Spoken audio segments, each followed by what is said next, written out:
जब मनुष्य धरती पे आया तो सबसे पहले मनुष्य के अंदर क्या भावना आती है? किस चीज से डरता है? सिर्फ एक ही चीज से डरता है, मौत से। मौत से डरता है। तो मौत को जीतने के लिए जी जब ब्रह्मा जी ने सृष्टि की रचना की तो उन्होंने औषधियां भी साथ की साथ जी इस धरती पे पैदा की। हमारे जो बुजुर्ग लोग थे, रात में पेट में कहीं गैस बन गई या कोई दिक्कत आई तो अजवाइन का पानी या अजवाइन को भूनकर, जीरे को भूनकर आपको दे देते थे। और 100 साल पुराना जो घी है वो मलने के कार्य आता है, उसको शरीर पे मला जाता था। कि जैसे कोरोना काल आया जी, तो कोरोना काल में लोगों ने, हमारे आयुर्वेद वालों ने क्या किया कि घर घर बहुत दूर दूर जाकर क्वाथ, हम लोग काढ़ा भी बोल देते हैं उसको, क्वाथ भी बोल देते हैं। वाकई बहुत प्रचलन रहा, जैसे सभी को बहुत पता है। प्रचलित रहा। हाँ, काढ़ा बहुत लोगों ने पिया, कारण उससे क्या था? बचे भी बहुत। बचे भी बहुत। जो बीमार है उसको ठीक कैसे करना है, जो ठीक है उसे वैसे ही ठीक कैसे रहना, ये आयुर्वेद का बहुत बढ़िया। ऋषियों ने हमारी बॉडी को, वात पित्त कफ को 3 हिस्सों में बांट दिया जी। जो नाभि के नीचे वात, नाभि से कंठ तक पित्त, कंठ से ऊपर कफ। केरल का नाम बहुत मशहूर आता है भी, केरल में पंचकर्मा लोग ज्यादा करवाते हैं। क्यों करवाते हैं? उसका नाम इसलिए कि वहां इस चीज की, इस विद्या को खत्म, लुप्त नहीं होने दिया गया। हमारा आजकल लाइफस्टाइल ही बदल गया, जो सोने का समय वो हम उठने का कर रहे हैं। नमस्कार, अदाबर, सत श्री अकाल। मैं डॉक्टर अमरज्योति मांगट, लेक्चरर अंग्रेजी, जिला शिक्षा संस्थान फिरोजपुर। आज हम आपके साथ HTV नेटवर्क की तरफ से आयुर्वेदा के बारे में जानकारी लेकर आए हैं। हमारे साथ हैं डॉक्टर परवीन गोयल जी, जो कि Harmony college and hospital Firozpur में सेवा कर रहे हैं बतौर मेडिकल सुपरडेंट। सो नमस्कार डॉक्टर साहब। नमस्कार डॉक्टर मांगट जी। जी, जैसे कि हमें सभी को पता है, हम अंग्रेजी में भी कहते हैं health, when health is lost everything is lost. जान है जहान है, कितनी ही हमने कहावतें सेहत के बारे में सुना है, पंजाबी में भी सुना है कि बाकी दे कम बाद च पहला सेहत ज़रूरी है। सो डॉक्टर साहब, आपसे हम जानना चाहेंगे कि इसके बारे में आपके क्या विचार हैं आयुर्वेद के बारे में, क्योंकि हमें तो इतना ज्ञान नहीं है। सो आज हमें इसके बारे में हमारे दर्शकों और श्रोताओं के साथ इसके बारे में बात कीजिए। जी डॉक्टर साहब। डॉक्टर साहब, ऐसा है कि जब सृष्टि की रचना हुई जी भगवान लॉर्ड ब्रह्मा जी द्वारा जी, तो जब मनुष्य धरती पे आया तो सबसे पहले मनुष्य के अंदर क्या भावना आती है? किस चीज से डरता है? सिर्फ एक ही चीज से डरता है, मौत से। मौत से डरता है। तो मौत को जीतने के लिए जी जब ब्रह्मा जी ने सृष्टि की रचना की तो उन्होंने औषधियां भी साथ की साथ जी इस धरती पे पैदा की। और आयुर्वेद एक ऐसा मूल, इसके लिए आयुर्वेद को क्या कहा? आयु का वेद। ये तो बाद में आए। उन्होंने क्या कहा कि ब्रह्मांड के अंदर जितनी भी चीजें हैं जी, ये सारी ही आयुर्वेद है जी। दूसरी बात जी, आयुर्वेद कहाँ से शुरू होता है? आयुर्वेद हमारे घर से भी शुरू होता है। जी कैसे? वो कैसे? वो ऐसे कि जैसे किचन, आपकी किचन में लहसुन पड़ा है, आपकी किचन में हल्दी है, बिल्कुल है, आपकी किचन में जीरा है जी, आपकी किचन में सौंड है, सौंठ जिसे बोल देते हैं हम लोग, अदरक, सूखा अदरक बोल देते हैं जी। वो भी ऐसे आपकी किचन में ये सब चीजें हैं। क्या बात है, मतलब किसी मेडिकल स्टोर में जाने की जरूरत नहीं है। हाँ, घर में ही देखो आप लोग अगर पुरातन युग को देखें, जब आयुर्वेद का पूरा चरम था जी, तो उस समय क्या था कि हमारे घर के, आपने बहुत दूर की बात नहीं करते, कुछ वर्षों पहले की बात आपने सुना होगा, आपने देखा भी होगा कि हमारे जो बुजुर्ग लोग थे, रात में पेट में कहीं गैस बन गई या कोई दिक्कत आई तो अजवाइन का पानी या अजवाइन को भूनकर, जीरे को भूनकर आपको दे देते थे। आज भी हम अपने बच्चों को रात को अगर पेट दर्द हो, अजवाइन और नमक डाल के, तो तब डॉक्टर की कहाँ जरूरत पड़ी, बताइए आप। बिल्कुल। तो इसलिए आयुर्वेद के बारे में बोला गया कि ये घर घर से लेके पूरा ब्रह्मांड है जी। दूसरा, आयुर्वेद के अंदर जितनी भी औषधियां, ये जितने भी हर्ब्स हैं, जी जितने भी जड़ी मेटल्स हैं, जितने भी, ये सब चीजें आयुर्वेद के, जो आयुर्वेद को जानने वाले थे उस समय, ऋषि थे, वो सब चीजों का इस्तेमाल करते थे। जी जैसे मैं एक छोटी सी विद एग्जांपल ये आपको देता हूँ जी कि घृत होता है, घी को बोलते हैं। घी को जी घृत बोलते हैं। संस्कृत का शब्द। हाँ, जो घी है ये जितना पुराना होता जाता है, हम्म ठीक है, खाने लायक तो नहीं रहता। इसको कुंभी तक भी गया, सर्प कुंभी, मतलब 100 सालों तक भी रह सकते हैं। और 100 साल पुराना जो घी है वो मलने के कार्य आता है, उसको शरीर पे मला जाता था। तो इस तरह से कई रोगों में, उनको चेस्ट के रोगों में बहुत अच्छा उनको यूज किया जाता है। जी तो ये तो एक दो एग्जांपल्स हैं जो आयुर्वेद के लिए मतलब मैं दे विक्स वगैरह जो हम लगाते हैं हाँ, उसकी हाँ, जगह उसकी पहले जगह पे ये इसको घर यूज के इलाज करते थे। बिल्कुल। लेकिन ये तो थोड़ी एक दो एग्जांपल्स हैं, लेकिन जी। मैं प्योर आपको आयुर्वेद के बारे में बता रहा हूँ कि हमारे जब आयुर्वेद शुरू हुआ तो ये ब्रह्मा जी ने प्रजापति जी को दिया, जी सिखाया। तो प्रजापति जी ने अश्विनी कुमार, बहुत बड़े सर्जन माने जाते थे उस समय के, जी उनको सिखाया। उसके बाद लॉर्ड इंद्र के पास आया, और इंद्र के पास सीखने के लिए कौन गया? ऋषि भारद्वाज जी गए। नाम सुना हुआ जी। हाँ, जी तो ऋषि भारद्वाज जी ने फिर ये आगे अग्निवेश संहिता के नाम से इसको लिखा, तो जिसको चरक संहिता, बाद में ये चरक संहिता के नाम से प्रचलित हुआ। जी तो जो चरक संहिता है ये महर्षि चरक जी के द्वारा रचित की गई। जी महर्षि चरक जी जो हैं ये मेडिसन विभाग के मुखिया हैं। जी जैसे आजकल आप कह रहे हैं मेडिसिन विभाग के मुखिया, क्या आयुर्वेद में हर एक, जैसे हमारे चाइल्ड स्पेशलिस्ट है, ईएनटी स्पेशलिस्ट है, सर्जरी का है, क्या इसमें भी ऐसा ही है? हाँ, बिल्कुल ऐसा है। उस समय क्या था, वाघ भट्ट जी बाल रोग विशेषज्ञ थे। अच्छा जी जी। और सुश्रत वो सर्जरी के, जिसे आप हमें शल्य कहते हैं, हाँ, शल्य चिकित्सा। शल्य चिकित्सा के हाँ, लेकिन विशेषज्ञ आजकल इसको सर्जरी कह देते हैं। जी, अंग्रेजी में हाँ, सर्जरी, हम इंग्लिश को ज्यादा सर्जरी कह प्रेफर देते करते हैं। जी। ठीक है, तो आज भी सर्जरी का मैं आपको विषय के अनुसार बताता हूँ कि जितने ये चरक और सुश्रत जी, वाघ भट्ट जी, जितने भी ये ऋषि हुए हैं जी, आगे इनके बहुत शिष्य होते थे, ये अपने शिष्यों को सिखाते थे, तो आगे ये चलता चलता आज यहाँ तक आयुर्वेद पहुँचा है। जैसे आजकल हम एजुकेशन में भी हम ट्रांसफॉर्मेशन करते हैं, एक अध्यापक बच्चों को सिखाता है, वो इसी तरह चलता चलता आज इस युग के अंदर है। तो जब राज पलटते गए, दूसरे राज आते गए, अंग्रेजों का राज आया, कुछ ऐसा हुआ, तो जिसके अंदर ये थोड़ा पीछे रह गया जी। लेकिन अब आपने देखा होगा कि जैसे कोरोना काल आया जी, तो कोरोना काल में लोगों ने, हमारे आयुर्वेद वालों ने क्या किया कि घर घर बहुत दूर दूर जाकर क्वाथ, हम लोग काढ़ा भी बोल देते हैं उसको, क्वाथ भी बोल देते हैं, वाकई बहुत प्रचलन रहा, जैसे सभी को बहुत पता है। प्रचलित रहा। हाँ, काढ़ा बहुत लोगों ने पिया, कारण उससे क्या था? बचे भी बहुत। बचे भी बहुत लोग। जी। ठीक है, कारण क्या था? उसका रीजन आप देखिए, उसका रीजन ये रहा कि लोगों की जो इम्यूनिटी थी, जो आयुर्वेद का प्रमुख बेस है जी, ये इम्यूनिटी को बढ़ाता है, जिसके अंदर बोला गया है स्वास्थ्यम स्वास्थ्य रक्षणम आतुरस्य विकार प्रशमन च, यानी कि संस्कृत में इसका अनुवाद कीजिएगा, अनुवाद क्योंकि ऐसा है, दर्शकों को इतना हमारे जैसे ज्ञान नहीं है। स्वास्थ्यम जी, स्वास्थ्य रक्षणम, कि जो आदमी स्वस्थ है, स्वस्थ रक्षणम, जो आदमी स्वस्थ है वो अपने खुद की रक्षा करे कि वो कुछ स्वस्थ ही रहे, वो बीमार ही ना हो। आयुर्वेद का देखिए कितना बड़ा कंसेप्ट है कि बीमार ही ना हो।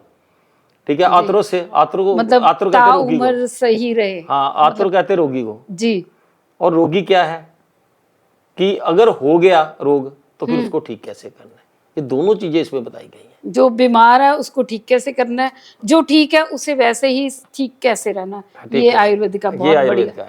एक डॉक्टर साहब अपने जो है वात पित्त और तीसरा, ये डॉक्टर साहब ऐसा है कि हमारी जो आयुर्वेद की थ्योरी है जी, वो चलती है त्रिदोषज थ्योरी। तीन दोष तीन बिल्कुल, दोष, वात पित्त कफ। जी ठीक है, तो सारा का सारा देखिए, वात क्या है, ये तीनों बॉडी के अंदर हर एक के अंदर पाए जाते हैं। ये नहीं है कि किसी में वात है, किसी में कम है। क्षीण होना, किसी चीज का घटना या बढ़ना, जी, ये सेकंड पॉइंट है आयुर्वेद का। देखो, अगर हम घर में भी देखते हैं कि कोई चीज कम हो जाए तो उसका इम्पैक्ट अलग होता है, कुछ ज्यादा हो जाए तो उसका इम्पैक्ट अलग होता है। जी, तो इस तरह से बॉडी के अंदर अगर वात बढ़ती है जी, तो बढ़े हुए वात के रोग होंगे, अगर घटती है तो घटे हुए रोग होंगे। जी, इसी तरह पित्त का है, इसी तरह कफ का है। जी, और ऋषियों ने क्या किया, देखिए, ऋषियों ने हमारी बॉडी को वात पित्त कफ को 3 हिस्सों में बांट दिया। जी, जो नाभि के नीचे वात, नाभि से कंठ तक पित्त, कंठ से ऊपर कफ। तो आज हमें पता लगा कि वाकई ये तीनों चीजें बॉडी के अंदर सामान्य रूप से हैं। जी, और आयुर्वेद क्या कहता है, जब ये साम्यावस्था में है, बराबर, सामान्य अवस्था में, जी, अच्छा समझ, तो आदमी निरोग है। जब ये विकृत अवस्था में है, बुरी हालत में होगी, विकृत नहीं, बुरी नहीं, विकृत का मतलब है क्षीण होना या बढ़ना। जी, क्षीण होना या क्षीण मतलब घटना या बढ़ना। जब ये इस अवस्था में जाते हैं तो क्या होता है कि आदमी रोगी है। कम होना या ज्यादा होना, तो इसका मतलब है, इंडिकेशन है कि आप हाँ, रोगी बीमार है। हैं। देखिए, इसके लिए आजकल आपने आज इस युग में अब दोबारा, वैसे तो सबने सुना हुआ है, लेकिन इसमें क्या चल रहा है, आपने पंचकर्मा के बारे में सुना होगा। बिल्कुल, हाँ जी, पंचकर्मा थेरेपी जो हाँ, होती है। पंचकर्मा थेरेपी। मैं 2 चीजें आपको आयुर्वेद की बेसिक्स बताऊंगा जो आयुर्वेद में इस समय बहुत ही अच्छे ढंग से लोग जिसको एक्सेप्ट भी कर रहे हैं, जी, और बहुत हर मतलब पूरा समाज उसको एक्सेप्ट कर रहा है। जी, पंचकर्मा, हाँ, बहुत प्रचलित है। हाँ, पंचकर्मा के बारे में ठीक है, थोड़ा हमारा नॉर्थ जो जिस तरफ आप लोगों के साथ संपर्क करके लोगों में अवेयरनेस आएगी तो लोग इसको थोड़ा और अच्छे ढंग से लेना शुरू करेंगे। जी, लेकिन केरल का नाम बहुत मशहूर आता है भी, केरल में पंचकर्मा लोग ज़्यादा करवाते हैं। क्यों करवाते हैं? उसका नाम इसलिए कि वहाँ इस चीज़ की, इस विद्या को खत्म, लुप्त नहीं होने दिया गया। ये विद्या वहाँ चलती ही रही, इसलिए लोगों में आज भी इस विद्या का प्रसार है।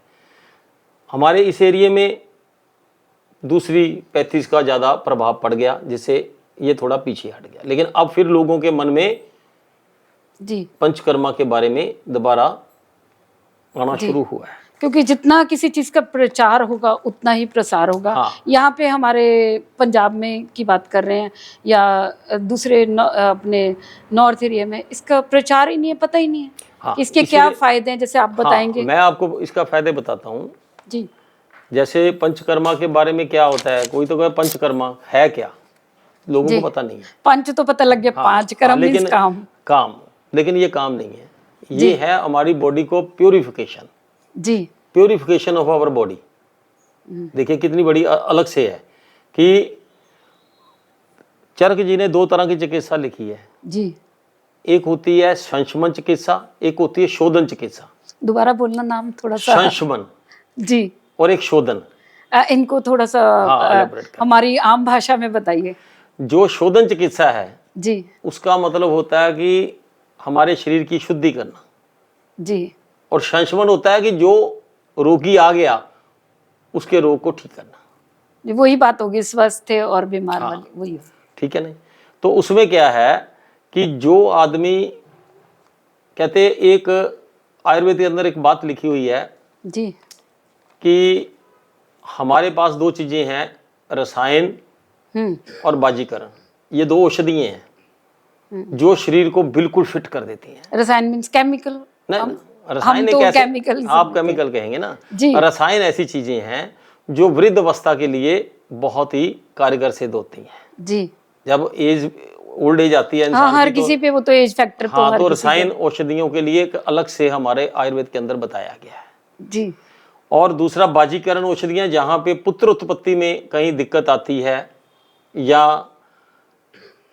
वीकनेस ऑफ द बॉडी होती है ज़्यादा, तो वहां बाजीकरण औषधियां काम करती हैं। क्या सिर्फ पुत्र उत्पत्ति, क्या लड़की नहीं, संतान लड़का या उत्पत्ति लड़की, वो उस चीज के लिए हम नहीं जाते। संतान उत्पत्ति? हाँ, संतान उत्पत्ति में जहाँ वीकनेस आती है बॉडी के अंदर, तो वहां बाजीकरण औषधियां काम करती हैं जी। लेकिन बेसिकली हमारे इसके अंदर क्या है कि जब हम शोधन करते हैं किसी चीज का, जी तो है कहते हैं ना, आप किसी लदारी के पास जाओ कि आपने कपड़ा रंगवाना है, जी, तो अगर वो कपड़ा मैला है तो उस पर रंग अच्छे ढंग से नहीं चढ़ सकता। बिल्कुल। अगर वो बिल्कुल वाइट है तो अच्छा रंग देता है। जी, वो तो कहते हैं पहले घर से धो के लाओ एक बार उसको, जो श्रिंक भी होना है, बस जो ये होना है, हमारे ठीक जो हो जाएगा। पंचकर्मा है जी, ये शोधन है। हम्म इस तरह से जब आदमी का शोधन हो जाता है, शोधन होने के बाद आदमी को जब वो रसायन और वो औषधियां दी जाती हैं जी, तो वो उनके ऊपर बहुत अच्छी कारगर सिद्ध होती हैं। आदमी एकदम अपनी अवस्था को पकड़ लेता है, ठीक हो जाता है, स्वस्थ हो जाता है। दूसरा चरक जी ने देखो ऋतुचर्या के ऊपर बहुत अच्छा बताया गया है, जी, दिनचर्या के ऊपर बहुत अच्छा बताया गया है। जी, ये सारी चीजें कहाँ आती हैं? लाइफस्टाइल में। बिल्कुल। उन्होंने अपना लाइफस्टाइल ही बताया है कि लाइफस्टाइल आप लोगों ने अपना कैसे सुधार कर रखना है, इसीलिए स्वस्थ रहेगा ना इंसान। वाकई समस्या तो दिनचर्या की है, हमारा आजकल लाइफस्टाइल ही बदल गया। खान पान, जो आहार सोने का विधियां, समय वो हम उठने का कर रहे हैं, आहार विधियां, आहार, खाना पाना, ये सारी चीजें बाजार का ज्यादा ये खा रहे हैं। बिल्कुल विस्तार से चरक जी ने अपने ग्रंथ में लिखी है। जी, उसके अलावा इन्होंने क्या लिखा है कि जैसे दिनचर्या है, जी, एक हमारे आयुर्वेद में दिनचर्या में सबसे बड़ी बात क्या कही गई है कि 2-2 महीने की ऋतुएं आती हैं। हर 2 महीने बाद हमारी एक ऋतु आती है, शिशिर ऋतु से चलते हुए ग्रीष्म ऋतु, वर्षा ऋतु, ये सारी जी, जी, 6 ऋतु आती हैं। बसंत वगैरह। हाँ, ठीक है। तो इनके बारे में हमारे आयुर्वेद में क्या लिखा गया है? एक संधि पीरियड लिखा गया है। जी, संधि पीरियड चरक जी ने कैसे विवरण किया है कि अंतिम जो ऋतु है उसके 7 दिन और जो आने वाली ऋतु है उसके 7 दिन, 14 दिन। 14 दिन। जी, देखो कितना बड़ा उन्होंने इसमें एलेबोरेट किया आयुर्वेद के अंदर कि 7 दिन पहले के अंतिम 7 दिन पहले के, यानी कि जब कफ बढ़ता है, वात बढ़ती है, पित्त बढ़ती है, वो ऋतु के अनुसार बढ़ती है। सर्दियों में हमारा गला बहुत जल्दी खराब होता है, ठीक है ना। तो हम लोग क्या करते हैं कि ऋतु के अंदर आचार्यों ने लिखा है कि जो आपका खान पान है उसको जो पिछला है वो 7 दिन के लिए छोड़ते जाएं, अगले वाला 7 दिन से पहले अपनाते जाएं।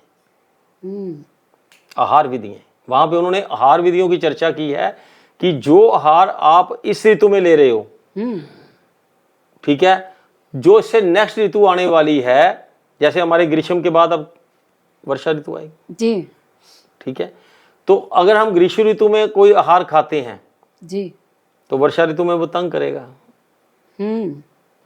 इसलिए हमारे दोष विकृत होंगे ना।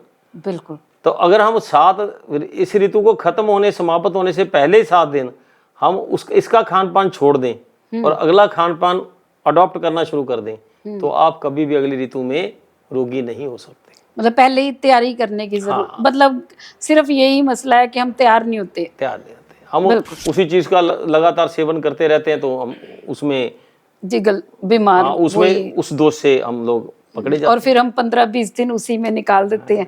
डॉक्टर बदलते रहते हैं, दवाइयां बदलते रहते हैं। यही आयुर्वेद का मूल उद्देश्य है जी, कि इसके अंदर हम लोग स्वस्थ कैसे रह सकते हैं, हमारा लाइफस्टाइल कैसे है। हमारी भारत सरकार अब इसी के ऊपर फोकस कर रही है। हम पीछे प्रोग्राम बनाया था कि हमने स्कूलों में जाकर भारत सरकार ने, हमारे कॉलेज के जो टीचर साहबान थे उन्होंने जाके स्कूलों में बहुत अच्छा बच्चों को लाइफस्टाइल जीने का तरीके सिखाए जी, ठीक है। तो गवर्नमेंट आज हमारी बहुत फोकस कर रही है कि हम लोग बीमार होने से पहले ही स्वस्थ रहें। जी, मैं दर्शकों को ये बात बताना चाहूँगी कि जो सेंट्रल गवर्नमेंट की तरफ से जो है स्कूल्स में भी हेल्थ एंड वेलनेस प्रोग्राम चल रहा है, उसके तहत जो है मैंने भी NCERT से इसमें ट्रेनिंग ली हुई है। सबसे पहले उन्होंने अध्यापकों को एज ए ट्रेनर लगाया, फिर बच्चे हर स्कूल में टीचर्स लगाए हैं कि अपने शरीर को स्वस्थ कैसे रखना है, और उससे अच्छा आपका अगर जीवन शैली बदल गई, आप एक तंदुरुस्त नागरिक है, तो हमारा भविष्य बहुत अच्छा होगा। सो और इसके बारे में विस्तार से कुछ बताइएगा। और आप क्या चाहते हैं, मैं उस हिसाब से चरक जी की जो है इसके चरक संहिता के बारे में थोड़ा सा तो चरक संहिता क्या है? ये चरक संहिता मैंने आपको वैसे बेसिकली बता दिया कि ये मेडिसिन की बुक है। जो महर्षि चरक जी हैं ये मेडिसिन से संबंधित हैं, और इनका जो कार्य काल है ये एग्जैक्ट तो किसी को नहीं इनका पता जी, लेकिन ईसा से 200 ईस्वी पूर्व जो इनका विवरण दिया गया है जी, तो वहाँ से इनके बारे में है। अब देखिए, आप अगर चरक में जाएं तो चरक जी ने तो यहाँ तक विवरण दे दिया कि जिंदगी की 3 ऐशनाएं होती हैं। 3 ऐशनाएं? अच्छा, वो क्या ऐशनाएं बताएंगे? मैं क्या बताऊंगा ना जी। जो प्राणेशना है जी, जब तक प्राण नहीं होंगे तो इंसान का कुछ जिंदगी जीने का मकसद ही खत्म हो गया। जी, तो इसलिए चरक जी ने प्राणों को बचाने के लिए बहुत अच्छा विवरण दिया है। जी, ठीक है। उसके बाद है धनेशना। ऐशनाएं 3 इसीलिए मान के चलते हैं ना। धनेशना, धनेशना क्या है? धन। वो कहते धन कमाओ, अच्छे ढंग से कमाओ, यहां तक लिखा है। धन के बगैर भी कुछ नहीं, तो कमाना ही है। धन के बगैर भी कुछ नहीं। धन तो बिल्कुल। धनेशना, संसार में आया बंदा प्राण पहले प्राण चाहिए, के फिर बाद धन चाहिए। ठीक है। अब तीसरी जगह पे वो क्या कहता है? परलोकेशना, भी मेरा परलोक कैसे सुधरेगा, तीसरी चीज वो लिखा दी।